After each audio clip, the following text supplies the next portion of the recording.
Okay, so today I'm just going to do a couple of the problems from the guided math worksheet. So we'll start off, we'll do number one.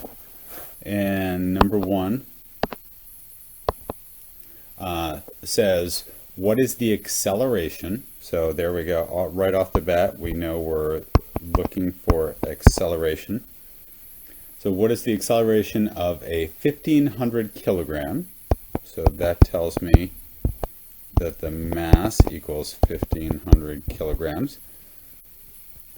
Truck with a net force of 7500 newtons. So F equals 7500 newtons. So and as we go forward in this, what's really important here is that we start just looking at the variables that we have and saying, what equation do we have that deals with those? And so the equation that we have for this is A equals F over M. Okay, so acceleration equals force over mass, which is just the same equation as F equals ma. Same thing. So I'll write that down here. So let's just plug the numbers in. We don't know what A is, so we'll write that. We do know that 7,500 newtons is our force, and 1,500 kilograms is our mass. So if we do the quick division there, if my quick math serves me correctly, this would be 5. And the unit here, if you remember, this newtons equals kilograms times meter over second squared.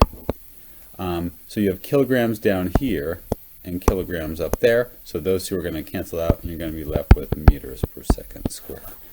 So that's how you do number one.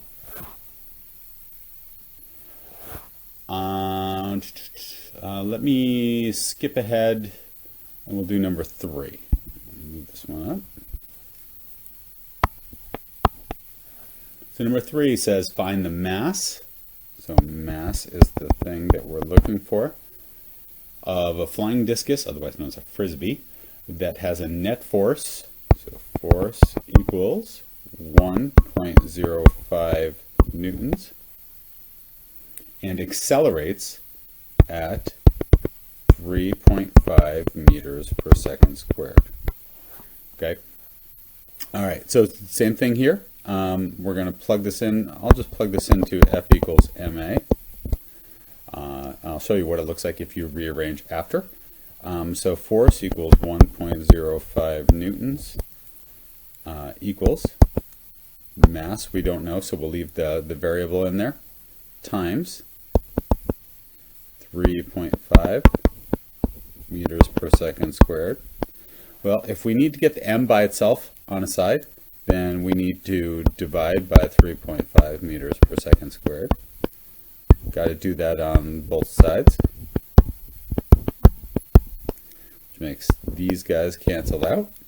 So we're left with m equals 1.05 newtons divided by 3.5. I'm just taking my calculator out here. 1.05 divided by 3.5 equals 0.3. So the mass here would end up being 0.5 kilograms. And just to show you the units so you know how I got that, I didn't just come up with that out of thin air. Remember, newtons is kilograms times meters per second squared, and that's being divided by meters per second squared from the bottom. So this and this would cancel out and you'd just be left with kilograms. So that's how you get that for a unit. Okay, so that's number 3. Let's go to number 4. Number 4 says Ian has a mass of 58 kilograms. So mass equals 58 kilograms. What is his weight? So we're looking for W. Well, so this is one of those problems where where you say, oh, well, I only have two variables. I don't know what the third one is. But here, what is very important is that you need to know that the weight formula equals W equals M times G. Okay? So let's just plug the numbers into there. Remember that G equals 9.8 meters per second squared. Always. Okay, so W, we don't know. M is 58 kilograms times 9.8 meters per second squared. So this, we don't have to move anything around. I'm just going to plug the numbers into the calculator and see what we get. I messed up the first time. And we get weight equals 500 and I'm going to erase that. 568.4. And remember, weight is in newtons because newtons is the amount of force that it's putting down. And once again, just the derivation of that, this is kilograms times meter per second squared. And you can see that's where the kilogram is coming from, and that's where the meters per second is coming from. So that's where that unit comes from. Might as well do 5. No, actually, I'm going to skip over 5. I'm going to go down below, if you will.